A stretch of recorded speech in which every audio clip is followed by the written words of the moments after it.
Hi there. My name is Kimberland. Welcome to this journey that I am about to take you on. Um, I am used to being on live. My career out here on the internet has been on lives, and I'm not really used to having to edit things. So I try to do things in one take. Okay. So having said that, that's kind of what I'm shooting for today. But anyway, what I am aware of is that there has influx of new people that have found this page that are wanting to be in this minding my black ass business movement. And it is important that I kind of bring you into this world and let you know who I am, what I do, how I got here, all of the things, right? So I often like to say people like to watch reality TV and binge reality TV. Baby, it's been a lot that's been happening over here. So you can start at the beginning and yeah, it's been a wild ride. But anyway, today, what I wanted to talk about is how I started life coaching and how I became a life coach. So it's important to me, credentials are important to me, and it's important that people understand the work that has gone into someone claiming that they do what they do. A lot of people, especially in the life coaching world, there are not regulations, if you will. There's not like a governing body, for instance, mental health specialists. They have licensing and different things, examinations, and all of that that they have to be responsible to and for. Whereas in life coaching, it is not. It really is very individualized and it's very different. So I think it's important for you to do your due diligence in understanding who you are talking to and why that is someone that you should not just invest money with, but invest your life. Unfortunately, there are people who are doing it just to do it, and they're slapping a name on what they do without honoring the ethical necessities of what needs to be done. So, having said that, I wanted to make sure that I kind of explained to you all how I got into life coaching, what that looked like, what that sounded like, and what this journey has been like to get to a place of having a course like Discover Your Destiny, as well as my own life coaching certification program. So, probably, let me see. I started, so I used to be, not used to be, but I was a teacher. I am a teacher. I'm an educator. I started teaching in 2006 and I taught middle school science. So I taught sixth grade science for 4 years. And then I taught eighth grade science for 2 years. And it was a high school credit course. I also was the science department head for those 2 years. So, the year 2012, I transitioned out of the classroom into a position as a new teacher mentor. And this was all in Tampa, Florida, in Hillsborough County Public Schools, which is now the seventh largest school district in the nation. At the time, it was the eighth largest school district in the nation. So, when I started mentoring, my responsibility was to first and second year teachers. So, some teachers that had gone to school for teaching, as well as people like myself who did not go to school for teaching. Teaching is actually the last thing that I thought I would do in my life, but you can't outrun God's call. Okay. So, anyway, I had a combination of teachers. So I had some teachers that were brand spanking new to the world of teaching. They were on an alternative certification route. And then I had teachers that went to school for teaching. But the common thread is that they were first and second year teachers. Okay. So my job was to teach them how to teach. My job was to help them understand who they were as teachers and to be able to utilize that as their superpowers within their classroom. Each year, I had approximately 20 teachers, let's just say, on my caseload. So 21st and second year teachers. And then the other part of my job is 3 times a year, we would swap our caseload with another mentor because my job was non evaluative. So I was there to be the safe place for the teachers that I mentored. But 3 times a year, we would swap our caseload with another mentor. And then my job evaluate those teachers on the practices of teaching and then go through the whole evaluation process, give feedback, suggestions, what have you. And then we would swap back. And then I would go back to my teachers and help them unpack their observation data and to help them improve their practice. So I mentored for 4 years. And one of the biggest parts of my job in mentoring was actually emotional support. Um, it is where we began to prioritize humanity as opposed to the mission. Interestingly enough, there was a time in my life where I was very much like, hey, time on task. We ain't got time for all this feeling and stuff. We got stuff to do. Okay. And that's how I would run my meetings, very much like, so I see you crying, and also, do you have your data? Because we have 32 minutes left. And so, do you have your data? And that's who I was for a really long time. And then I transitioned into this role of mentoring.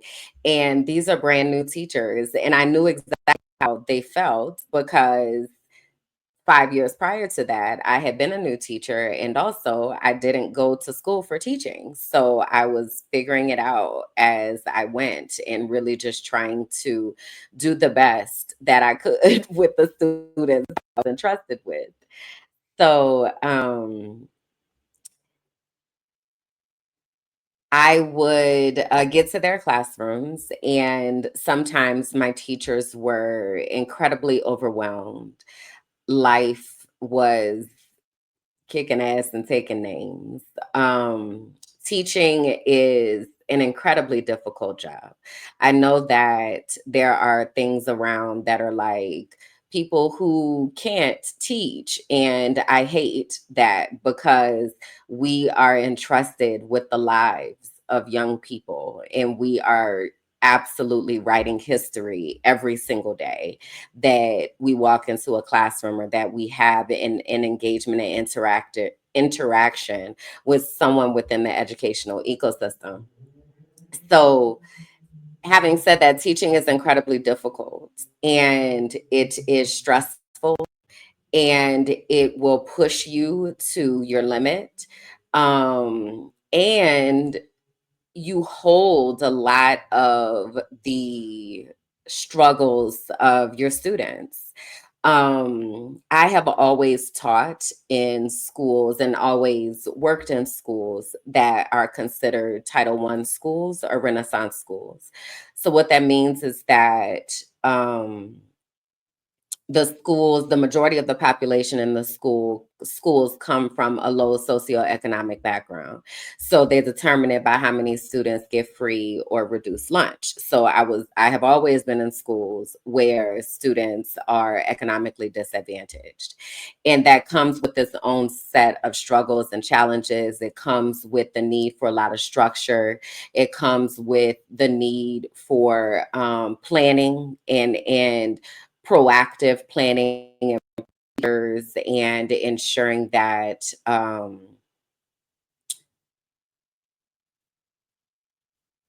you are able to proactively support students because their behaviors may be a bit more challenging because they are dealing with things that are out of this world. So that is what it is. And it was often that I would come into classrooms at these schools, and my teachers were just incredibly overwhelmed. I could see it on their faces,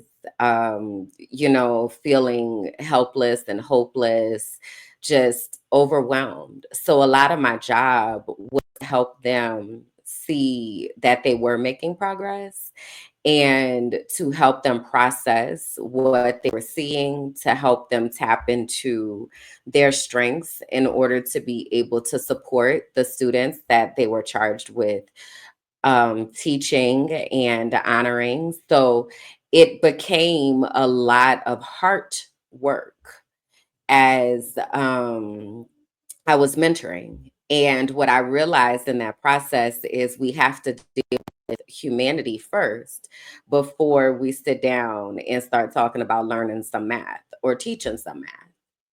So I became really, really interested in social emotional learning competencies, as well as brain research and trauma informed practices, because I felt like I really needed to understand more about what the students were going through and also what my teachers were going through.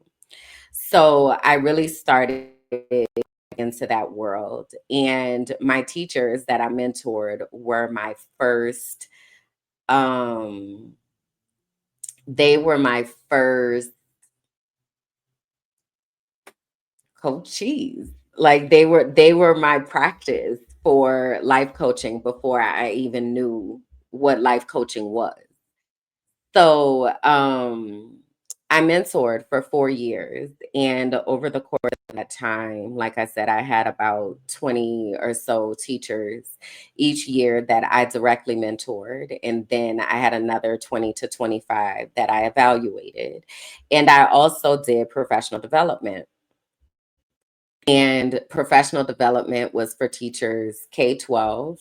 At the time, we had maybe 250 schools, I believe. Since then, there have been even more schools that have been built in Hillsborough County. Again, it's the seventh largest school district in the nation.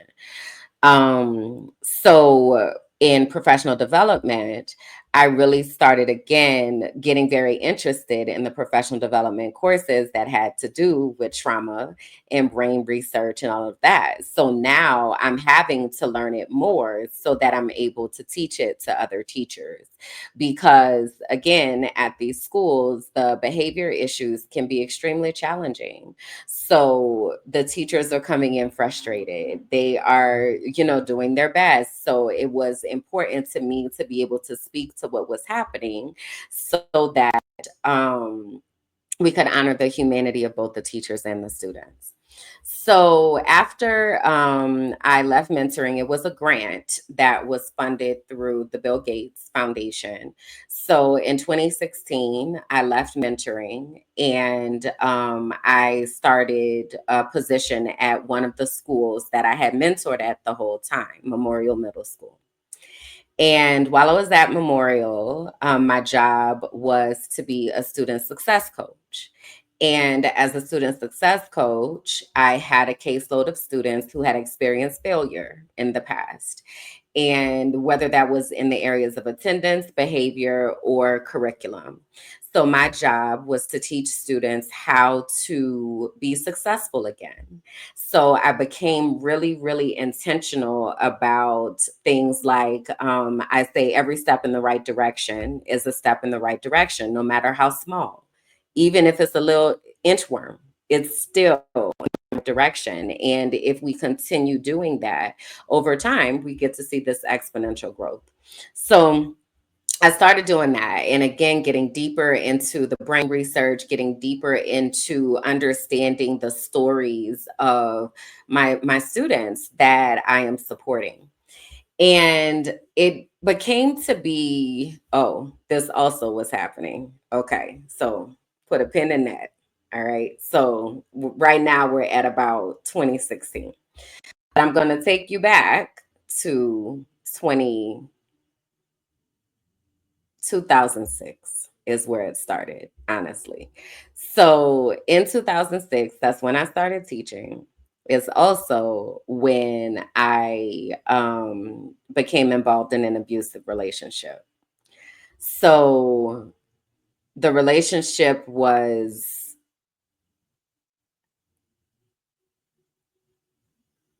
I don't even know how to call it. It was definitely, it was abusive, and also it was a lot of religious manipulation. He was in the church, his parents were pastors. Like, it was a lot of religious manipulation that was going on, as well as attacks to my self-esteem and to my character, and cheating galore. I can't even tell you how many women that he had slept with. um it was a lot. So in 2011 he proposed, and it's funny because there used to be a video out there on YouTube, and I don't know if it's still there. It was on his page, so it may have gotten deleted now. But I was not excited about it. I didn't really want to be in the relationship. But I was doing what I needed to stay safe, that I thought. So he proposed, and I never really had any plans on getting married, um because things had gotten physical probably about 2008, 2009, and then there was this period of, let me not be physical, but let me be every sort of a terrorism regarding who you are as a person, and tap deep into this religious manipulation type of thing. So somewhere around 2011, 12, something like that, we had gone to a new church. And I told you his parents were pastors, and we were at their church for a little bit. Very, very toxic. Left their church and went to a church in Orlando. So again, I was living in Tampa. So went to a church in Orlando, and that was also a very toxic situation. The pastor was living in Chattanooga and was coming into Orlando every Sunday to be the pastor at this church. We were driving over from Tampa. Like, it was a lot. It was a lot. So anyway, left that church and got to another church. That church was also a lot. But the good thing that came out of that church is the pastor recommended that we go to therapy. She was like, I think both of you all should go to therapy individually, because we were doing premarital counseling, right? So she was like, I think both of you all should go to therapy. So I was like, that's a great idea, because I've been needing to talk about some things. So I get to therapy, and the first thing that, so I had two therapists in this particular situation. So the first therapist introduced me to the concept of boundaries. She was like, you have a sign over your head that says if something is wrong, Kimberlyn will fix it. And I was like, we got to turn that off. How? So she introduced me to the concept of boundaries. I read the book Boundaries, by Dr. Townsend and Cloud, and it became like my Bible. Like, I had never heard of these things called boundaries. I had no idea or understanding about the legitimate rights that I had as a person, and also been infringing on other people's legitimate rights. It was very, very interesting. Also, I'm getting hot, so hold on a second. So the sun sets on the side of the building, and it's starting to come over, and baby, that sun be popping right about now. Okay, so it's getting a little warmer. And so I had to, get myself together. But anyway, So I was introduced to the concept of boundaries, and I took it to heart. I was like, oh me, oh my. Okay. Um, so I studied that very, very, very much in depth. It is, I don't carry around a lot of books with me, but that is a book that I physically have a copy of because it opened my world to this understanding of what life is supposed to look like, because I had grown up in an environment where who is boundaries? Who is that? She don't live here and ain't welcome here. The many ways that I had been violated over life because I didn't know. I didn't know. So I dove into that and learning about boundaries and all of that. Okay. So again, this is about 2011, 2012. 2013, I finally ended the engagement, even though it took me 6 more years to be completely free of my ex. But I started to learn how to use my voice. So I get another therapist, right? So I had that first therapist that introduced me to boundaries.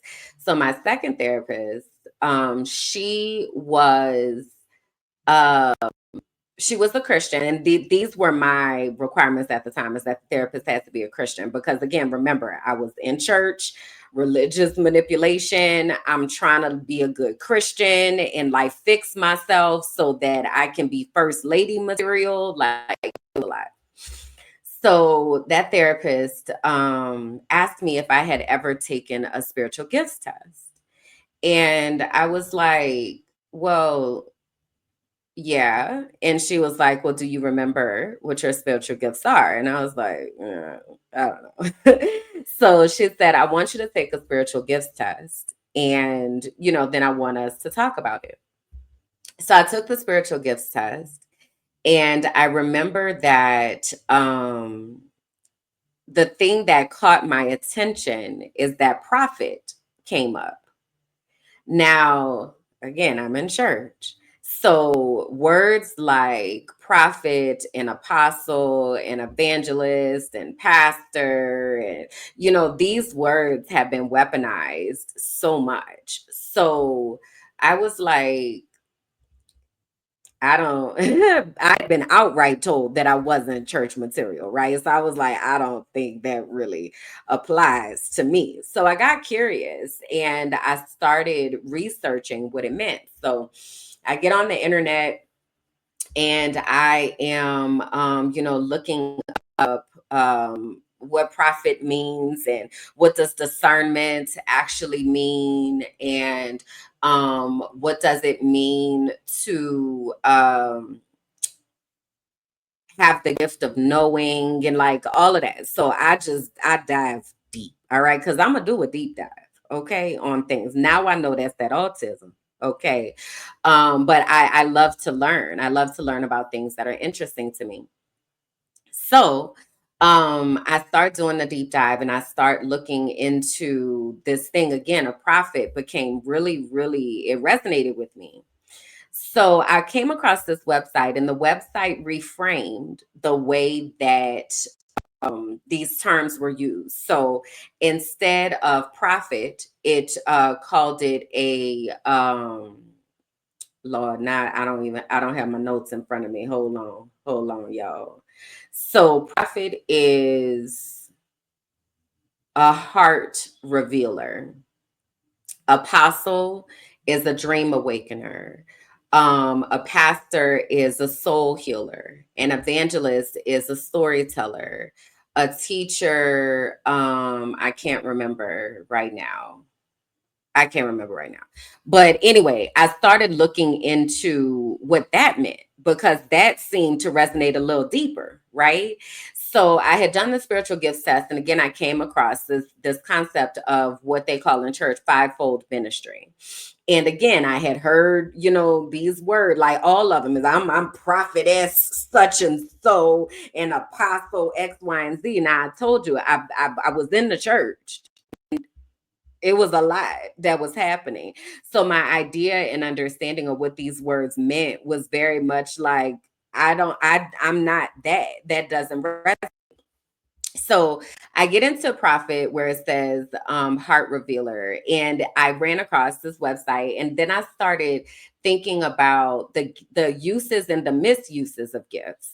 So then I was like, well, it's very, because there's a saying, and I don't know if it's a Bible verse, that might be, but it says that the gifts are without repentance. So basically, that the everybody has a gift, and you can use the gift for good, or you can use the gift for evil, right? So, and that's a choice that you have to make. But the gift is the gift, right? It's just the way that you frame it. So I started thinking about that, and it was saying things like prophets are very black and white because their job is to speak the truth, right? So they are very quick to rightly divide, right? Now, let me tell you about me at the time, baby. If Kimberly wasn't going to do nothing, I was going to send you to hell with gasoline drawers on. You hear me? Oh, you was going flaming, because whatever it was, whatever the perceived sin was, you're going. It was my personal job to make sure that I let you know that you're going to hell, right? Um, and what I realized is that's not how God is. Okay. Like, God don't work like that. But what was operating in me was this discernment and this ability to be able to say that this brings peace, this doesn't, this feels safe, this doesn't, right? So this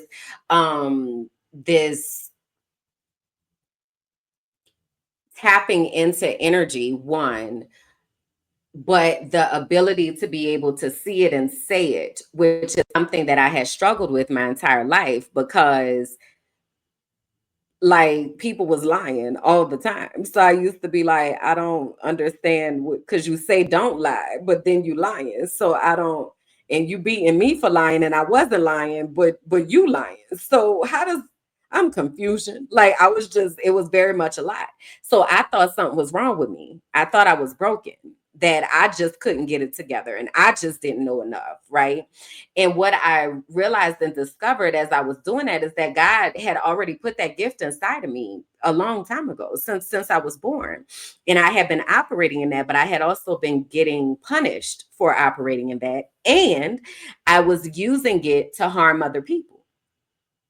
So I felt this heavy weight of like accountability sit on me, of like, I don't want to be that. I don't ever want to be that, right? The other thing was apostles. So the job of an apostle is a dream awakener, and an apostle in the Bible, in biblical times, their job was to go and establish church. So apostles had to know how to operate um in all five gifts or callings. I call them giftings for impacting people. So they had to know how to operate in all five. They had to know how to teach, how to be a pastor, how to be an evangelist, excuse me, and use stories in order to introduce people to God. They had to know how to be in touch with their discernment as far as being a prophet and being able to speak about the things that God said. And then they had to have like this ability to get the thing up and running and birth it, right? And one of the things that would say about apostles is that you notice everything. And I was like, oh my God, because I would be sitting in church and I would be saying things like, now why they gonna walk up that middle aisle and they see that the preacher is preaching right now? Now why the ushers ain't sat the baby in the back so that the mama could get out easily? Why is the choir over there chewing gum when they supposed to, like, I'm paying attention to everything? And I thought that again, something was wrong with me. I never focus. I got the ADHD, which I do, but also I have the gift of seeing the operational parts of it, if you will, and being able to understand how things impact each other and how this can be a successful operation. One of the things that also said about apostles is that they don't stay very long. So apostles, again, they go, they get it set up, you good, you operating, bet. out to the next place. They go, get it set up, you good, you operate and bet on to the next place. I had thought that I was having an issue with why I couldn't stay in a position without feeling like it was time for me to go, right? So, I came from the type of you work somewhere for 20, 25 years, you get your retirement and you go off and live a great life, is I was told to me, right? So in my understanding, I was like, okay, so I'm gonna start teaching and I'm gonna do this, I guess, until I finish doing this. But every 2, 3, 4 years, it was like, okay, now something uncomfortable would happen that would make me have to shift. And again, I thought it was me. I thought I was the issue, right? When I learned that my job is not to stay and manage, my job is to help get it structured, set up the right way, and then move on and do that for the next place. So it tap into this understanding that I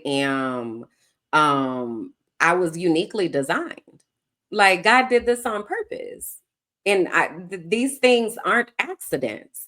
Now, granted, I may have been using some of these gifts against myself or against other people, but there is a gift. And I really need to honor this gift and operate in this gift. So that became my deep dive, and I just really started diving into, no, I am this person and I do have a voice and I get to use my voice. And um God, the God that had been painted of this God that is sitting in the heavens with lightning bolts waiting to strike us down, that is not God. That's not the God who's showing up and talking to me. Like, I don't know who they're talking about, but that's not how God operates in my life. Also, during that time, while I was in therapy, I began to understand the concept of triangulation and the depth of religious manipulation that was happening. And that really made me become that much more intentional about developing a personal relationship with God. Now, granted, I had been in church and church type environments since I was a child, and I mean like 2 years old. Okay. From preschool through eighth grade, I went to a Lutheran school. From ninth grade to 12th grade, I went to a Catholic high school. In our personal life, we were Lutheran from the time that I was in that school through about 9 years old. And then around 8 or 9 years old, because my brother was born, we shifted over into full gospel Baptist. And I stayed full gospel Baptist until I got into this relationship. And well, until I moved to Tampa and then got into this relationship. And that's when it was just a lot. So anyway, I said all that to say, I know the Bible. I know the Bible. Okay. I know the Bible. I know the scriptures. I might not remember what the address to the scripture is, but I know what the Bible says. Okay. So as I was going through this process, I really started redeveloping my relationship with God. And I started thinking of God outside of this church house and thinking of God as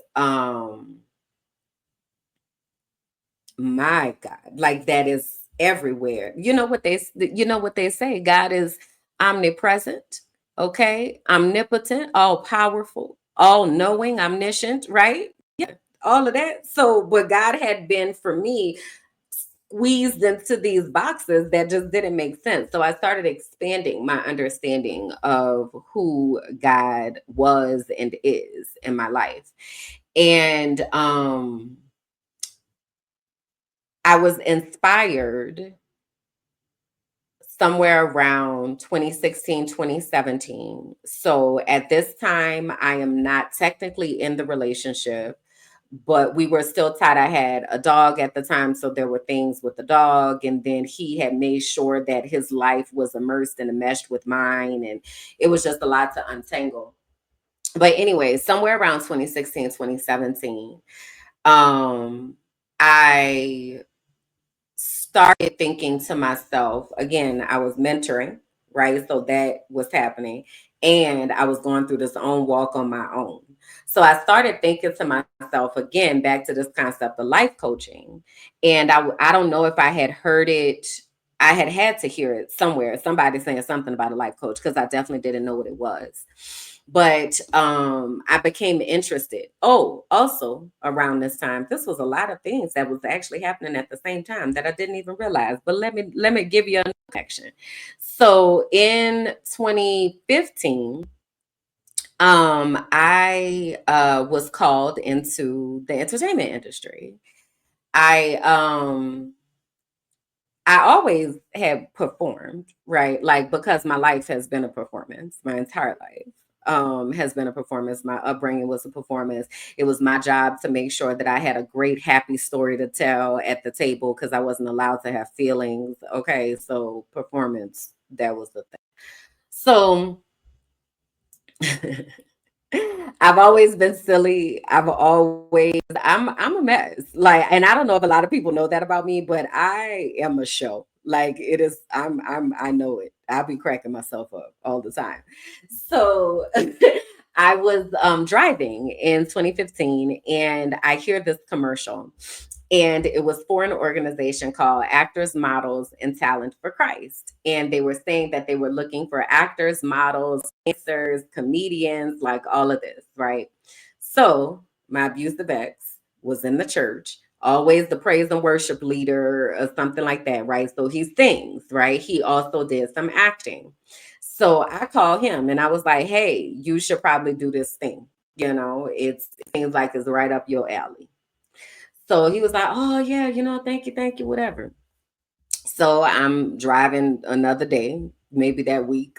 I hear the commercial again, and I was like, "I know, Lord. I already told him, right? Because me and God was developing this relationship, right? I didn't tell you this, but back when I was about to transition out of the classroom into mentoring, I had prayed to God, and I was like, "Listen, I need clear directions about what you want me to do because I'm clearly not making good choices, right? This is when I thought that I was the issue. And I was like, I need clear directions. Can you just send me an email, please? Can you just send me an email and outline the things I need to do? Because clearly I'm missing it, right? And what is so interesting is God will send me emails all the time. And what happened that time is the pop up came up for the mentoring position. And I had been interested in mentoring before, but I wasn't able to do it because you had to have at least 5 years. And I want to say this maybe was around year three that I had seen it. And I was like, oh, I would love to do that to help new teachers, and all of that. But I didn't have enough years. So I prayed this prayer, pop up comes up, I start mentoring. So anyway, so having said that, me and God was already working on our relationship and how we communicate with each other, right? So I would get emails or I would see a billboard or I might be on social media and I would see something, right? So okay, so I hear the commercial, I tell my ex.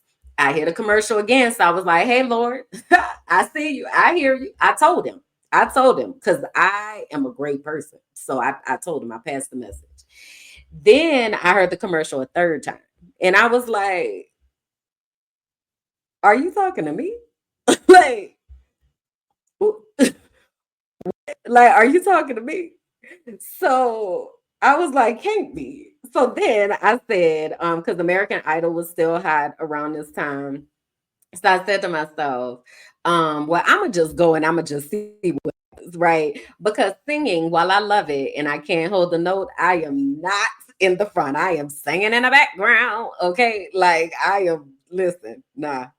But I love to sing and I can, like I said, I can hold the note. I've been on the praise team, was always in the choir, and I actually studied music in school, fun fact. But singing is not my ministry. Okay, so I know that. But they were also talking about acting and modeling, right? So I had never acted professionally. I had done a whole lot of auditions because, fun fact, when I was a kid, I just knew I was going to be on the Disney Channel. You hear me?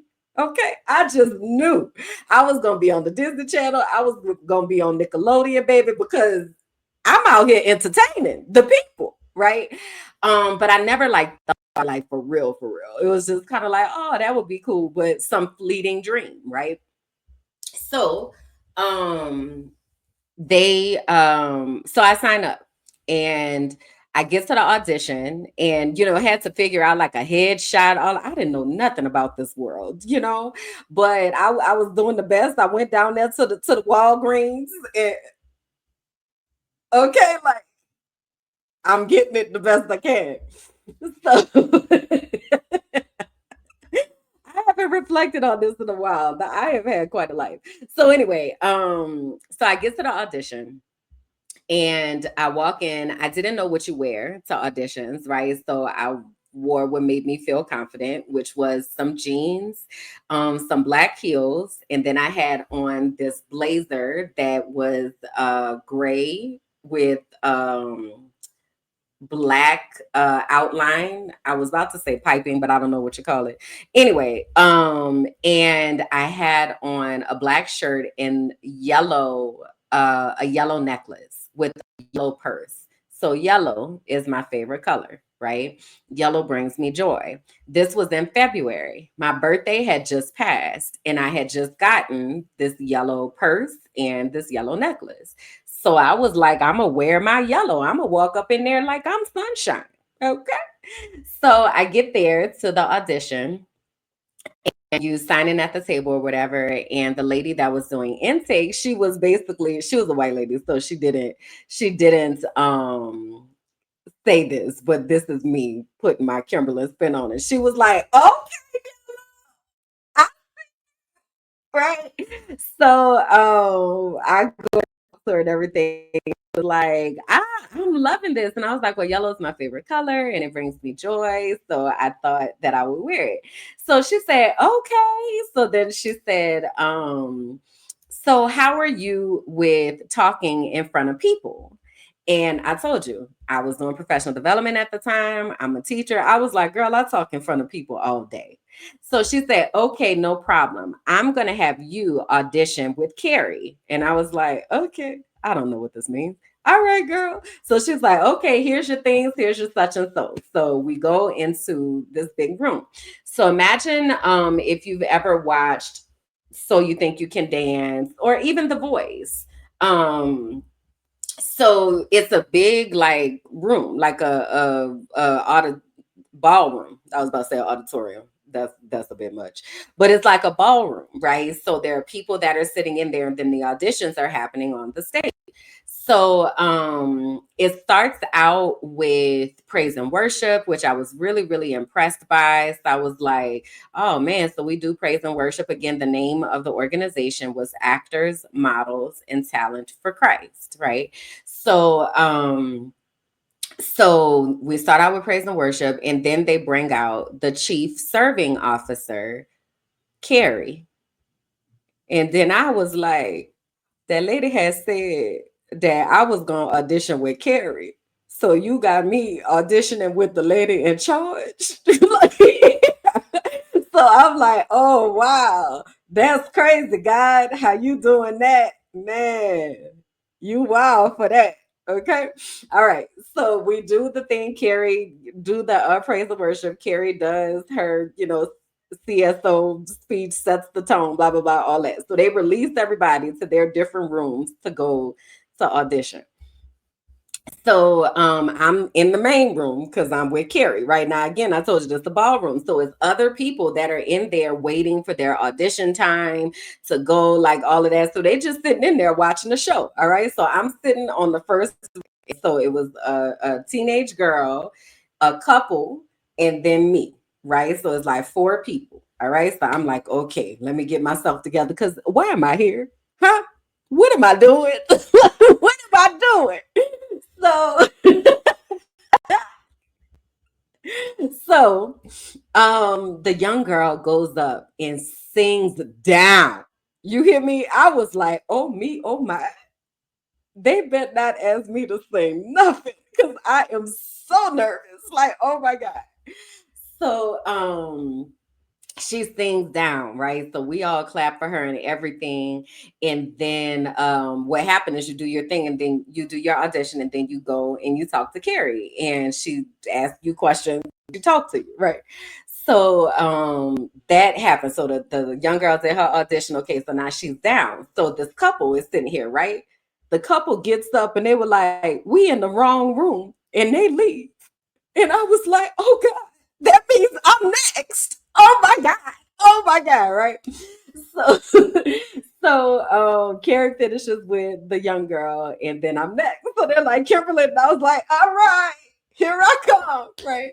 So the first thing that she asked me to do is to walk, right? The modeling piece of it. Now I told you I was cute. Okay, I had on my jeans, baby, my blazer, my yellow. Okay, so I do my model walk or whatever. Now, mind you, I don't know if y'all know this. I am 5'3". Okay. I'm 5'2 3/4, but I claim 5'3" because I'm working on my posture. When I go to the chiropractor, he, get the compression out, so I be 5'3".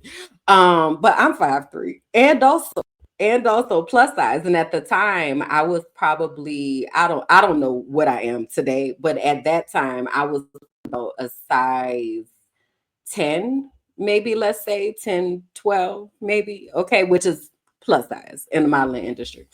So, but one thing I know how to do is walk. Okay, I knows how to walk. So I get up there, I do my walk. So she's like, okay. Then I had to do a script for a commercial about Steve Madden shoes. Okay. And then the shoes I had on, I didn't tell y'all, I said it was black, but girl, they was black and gray.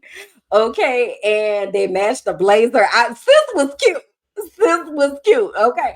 So anyway, I do my little commercial for the Steve Madden shoes, and it was like, Steve Madden shoes. So my aunt said this and such, but Steve Madden, whatever. So I do that. She did ask me to sing, and let me tell you, I was like, she said, "Can you say happy birthday?" And I was like, "Happy birthday to you."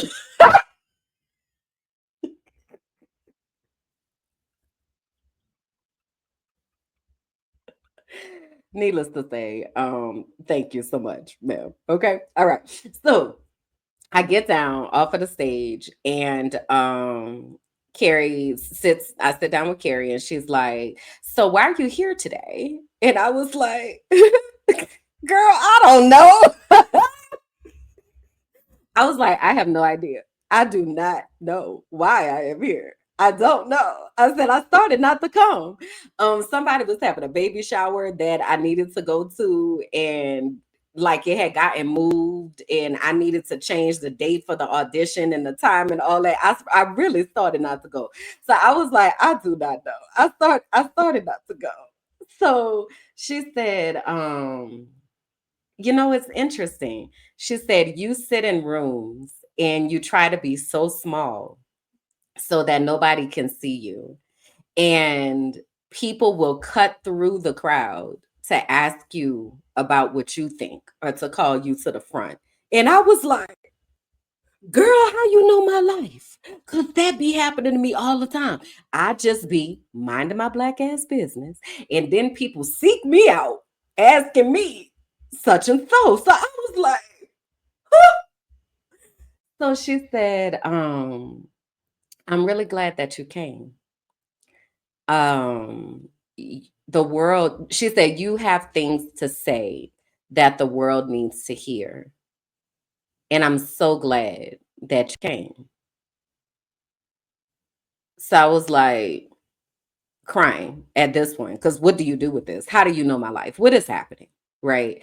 So she said, I hope to see you again later. Right. So you didn't know if you successfully passed the audition or whatever until you got a phone call later on, like for the callback is what it's called. So I was like, thank you. Right. So I leave out of there and I'm like, man, that was wild. Right. So by this time, my ex had showed up. He was chronically late. So had showed up for his audition. So I go upstairs with him to his audition and he sings and does a great job and they're wild by it and all of that. And that's great or whatever. Okay, cool. So we leave out of there, and now we're going back downstairs to leave. So get in the elevator. The elevator door opens on the first floor, and Carrie is standing at the elevator. And she looks at him and said, "She is wonderful." And he was like, "Oh, yeah, yeah, yeah." She said, "No, no, no. Look at her. Look at her. She is a light. She is very special." So he's like, So she looked at me and then she was like, "I hope to see you later." So I, again, like, okay, wow, right? Because again, trying to be small, right? He's the talent. He sings. He's the praise and worship leader. He's the future pastor. He's the one. That's all it is. I'm just here and I don't even know why I'm here.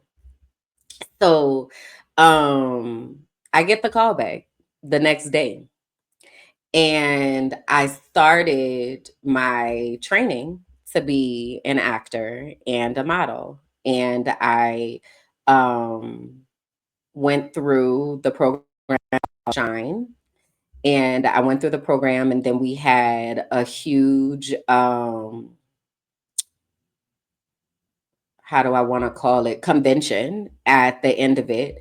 And during that convention, you basically audition. There are talent agents and scouts and all the people from the entertainment industry that are there. And you do your different events. It's not events. I don't know what to call them. Presentations, different types of presentations of skills, right? So I did a modeling. Um, we did a runway show. I did did I do improv? I don't think I did improv. Improv be stressing me out. It's fun, but it can be stressful, especially when you're working with people that you don't know. So there's no chemistry and you have no idea where they're going to take it. Just like blind improv, it's a lot of pressure.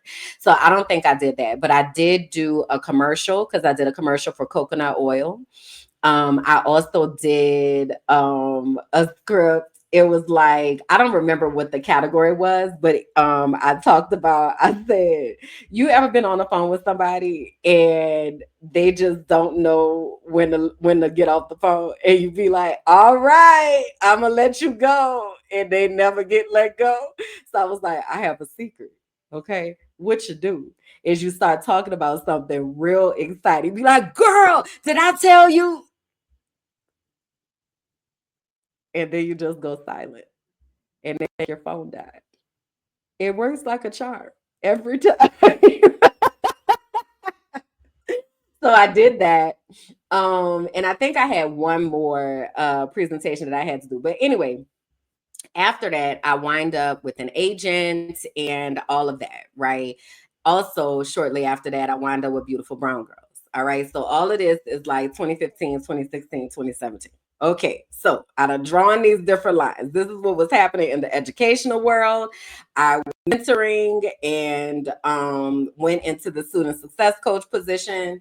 In the personal world, I was in this abusive relationship, trying to get out, in therapy, religious manipulation, like all of that, and got called into entertainment. All right. So all of that comes together. I hear about this concept of life coaching. And I say to myself, I think this is what I need to do. So I got my life coaching certification through a life coach who is based in the Tampa Bay area. His name is Tony Gaskins. And Tony Gaskins he's an author as well. And one of the things that attracted me to his life coaching program and just him as a person is that he is very much about accountability and accountability for men, for himself, for people in general. And one of the things that he would talk about is with his wife when they first started dating or when they first got married, like he was hell on wheels. And he talks about the harm that caused and how he had to be accountable and do better and like all of that. And I just appreciated that. Right. Because accountability was not something that was happening in my life. Right. Because my ex is just hoeing Oh, hoeing down. Okay. So anyway, by this time though, we had stopped having sex. So when I started therapy, I also was like, and also let's be celibate, because that was the other suggestion by the pastor. She was like, and y'all should stop having sex. And I was like, bet you ain't got to say nothing else. So I was celibate for about 8 years. Yeah. 7 or 8 years. So anyway, um, so Tony Gaskins had a life coaching certification program. And I went through the program and learned like the pathway, if you will, for guiding somebody through a transformational process. So I got my life coaching certification. So then now it's like, so how do you now life coach others? What does that look like? And I remembered I just went on this path through understanding who I am, understanding my spiritual gifts, understand finding my voice, working my way out of this abusive relationship, supporting my teachers, helping them get their lives together. I was like, I think I got it. I think I got it. So I took all of that and packaged that into the Discover Your Destiny program. It is the exact path that I took to help myself find myself, to connect with God on a level where now I can confidently know when God is speaking to me. I know I can hear very clearly, and I know God's voice. And this is how I developed that. So that was the journey. That was the journey. Now, next time I'll talk about the actual like components of the program. I've talked about it a little bit, but that was the journey to becoming a life coach. That was the journey to writing my curriculum. Those are the things that were happening in my life that allowed me to be able to piece this together in such a powerful manner. I also didn't mention this. So, though I didn't go to school for education, my bachelor's degree is in biology. My master's degree is in education. It's in educational leadership with a focus on curriculum and instruction. Writing curriculum is what I do. It's what I do. Um, and I'm good at it. I really am. I have seen, the impact of the things that I have done in the educational spaces. So all of these pieces, I'm gonna leave y'all with this before I jump off of here.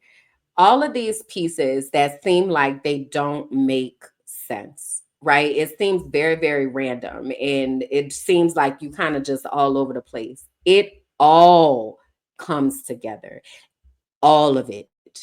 It all makes sense at a particular time because that's how God uses things to show that He is God.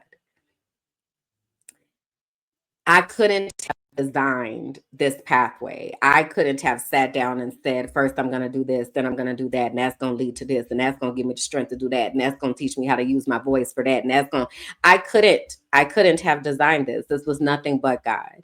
And that is the confidence that I have in this Discover Your Destiny process, is that it is God's process. It is not mine.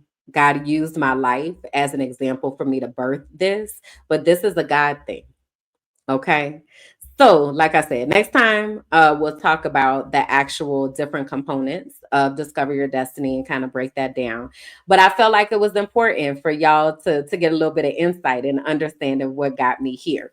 So, having said that, okay, you got some home. I need you to go do a deep dive. All right. Lately, I've been telling people, go Google me. All right. And I don't say that to be arrogant, but really go Google and see what you find, because I do have a very, very long track record of showing up, of speaking the truth, of advocating, of activism, and also of transparency and vulnerability, right? That is what my platform is based on. And I believe that it is extremely important, especially because I was lied to my whole life. So we need to find some truth. Okay. So, having said that, some great places for you to go would be to my website, kimberlynjackson.com. There you are able to see my blog that I started writing in 2017. That's something else that came out of this is I found the strength to talk about my life experiences. I also talk about that relationship in that blog, as well as my relationship with my dad and as opposed to my father. And that is where I first found my voice, is on my blog. So it is called Free to Be Me over on my website, again, kimberlynjackson.com. You can also see the Discover Destiny program there. You can look at the table of contents. You can read the introduction. It will be updated to reflect current times, because the introduction, I mentioned a company and I was like, "Puh, why are they on here?" Okay. But anyway, you can get an idea of what Discover Your Destiny, what the pathway is, what the journey is. Okay. So you can go over there and check that out. The other place that would be very helpful for you is to be right here on YouTube, right? So go back and dive into some of the videos that I've had. One of the places that you may want to hang out for a little while is the playlist called Messages from the Past. And it is where I've talked about some things in the past back in 2020, when in the height of COVID, the height of Black Lives Matter, God was giving me some very, very specific things to say that are very applicable to today. So that might be another place that you want to hang out for a little while. Minding my Black ass business is always going to be dope, because that's what a merch at. Okay. That's what a merch is. So go get you a t-shirt, go get you a sweatshirt, a beanie, get you a mug, get you a mouse pad. Okay, get in on this Mind of My Black ass movement. All right. Be a walking billboard for this movement of finding peace and joy on your own terms and honoring who you are. All right. So Minding My Black ass business is also a great place to start. And then where else? I said YouTube, Minding My Black ass business here. Oh, and then over on Instagram, TikTok, Minding My Black ass business, as well as at Kimberlyn J on Instagram. I honestly am kind of moonwalking out of social media. Social media has become very toxic, as I'm sure you know, but it's also become unsafe, because the type of work that I do, activism work, as well as the level of transparency that I offer, there are people that actively be trying to cause harm, actively. So, where you can definitely find me is in my Patreon. Hello, okay, in my Patreon. So, my Patreon, Minding My Black ass, it is the community that I am building, a safe place and space for people to come and find healing, for them to come and have vulnerable and transparent conversations, for them to exercise what accountability really does look like. It's also a place for a whole lot of shenanigans. Because let me tell you, I be out here frolicking, okay? Professional frolicker out here doing the things. Okay. My cousin is also there in the Patreon and here on the YouTube channel, Kalanda. So she is just getting into this content creation journey. So that's been really cool watching that happen. She also crochets, and a lot of people find interest in that. So that might be something that you might like. I paint. I don't know if y'all can see my painting back here. It's not finished. I have to add to it, but I paint. So that is something else that that you would find. So most importantly though, what you will find is community. You will find a place to hang out with like-minded people who understand that we have to save ourselves, and that we have to show up for ourselves, and that we need to tap into some type of higher source to guide our steps and to honor the fullness of who we are. So That's all the places. That's all the spaces. Of course, I'm going to put it into the description. And I thank y'all for hanging out. If you made it to this point, please go ahead and drop some sunflowers into the comments. That lets me know that you my people and that you was like, let me hear this down to the end. Okay. Go ahead and drop some sunflowers into the chat for me. And then tell me, what is your favorite color sky? What is your favorite color sky? My favorite color sky is a pink, orange, purple combo. Yeah. I actually saw the sky in St. Martin and it was so gorgeous. So yeah, so drop some sunflowers in the comments. Let me know your favorite color sky. Please like this video. Please subscribe to the channel if you haven't done so already, and share this with somebody else, y'all. I need y'all help. Listen, I can't do this by myself, okay? I got some good stuff over here that people need to know about, and I need your help sharing it. So when you're talking to people and you're like, hey, you need to connect to her, let me know. Send them over here. Okay. Send them over here. I am very, very grateful, very, very thankful. And next time, again, we are going to talk about what. Wait, why is this not letting me click out of this? Hold on, y'all. Hold on one second. Hold on. Let me see. Let me see. I am such an auntie. Such an auntie. Okay, there it is. All right. So yeah, next time we will talk about the actual of discover your destiny and how you get we'll talk about the path. We'll talk about the path. And then I'll also talk a little bit about the life coach certification program if that is something that is also interesting you. All right, gotta go. It's hot. This is my foot burning up. It's a lot going on. All right, I'll talk to y'all later. Bye.